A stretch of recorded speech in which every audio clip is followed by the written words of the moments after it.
Alors l'Aqroicity, c'est un groupe familial de la région, mais un groupe international qui a trois principales activités.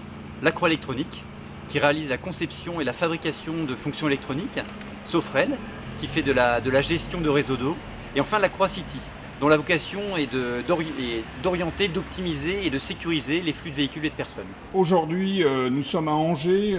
Une installation a été réalisée un peu en test pour montrer votre savoir-faire, Oui. à côté d'une école. Alors, en quoi consiste cette installation?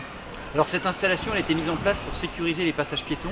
Donc à l'origine, l'association, suite à un accident mettant en cause un piéton, l'association des parents d'élèves s'est mis en contact avec Pavic et ils ont regardé s'il n'était pas possible de mettre en place une expérimentation pour sécuriser le passage piéton. Donc nous on est intervenu et on a discuté avec la collectivité et ce qui a été décidé en fait c'est de mettre en place un deuxième passage piéton, puisqu'en fait le gros du flux passait par une zone dans laquelle il n'y avait pas de passage piéton, et ensuite d'améliorer la visibilité de l'école.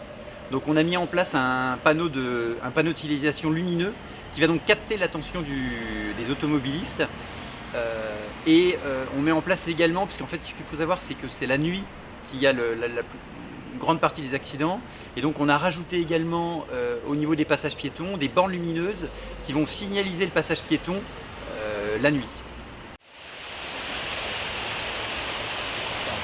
Alors là l'objectif de cette installation c'était montrer avec les technologies plus récentes les gains que l'on peut faire en termes d'éclairage, en termes de qualité d'éclairage et en termes de consommation énergétique.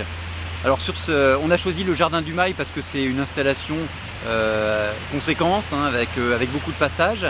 Et donc ce que l'on a fait, c'est qu'on a mis en place, on a remplacé les anciens luminaires avec des lampes à sodium par des luminaires à LED qui ont de meilleurs rendements et qu'on peut piloter.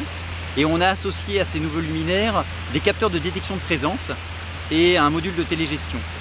Et donc du coup on a une installation qui va détecter les piétons quand ils vont rentrer dans le parc, et on va assurer du coup un niveau de luminosité élevé. Et puis quand il n'y a personne, on a un niveau de détection bas pour qu'on conserve une ambiance lumineuse mais qui consomme très peu. Et donc la modification des luminaires et du pilotage permet non seulement d'avoir un parc qui est beaucoup mieux éclairé, on estime qu'on éclaire à peu près 3 fois mieux qu'avant, et en plus on va consommer moins, et là on estime qu'on va consommer globalement 3 fois moins qu'avant.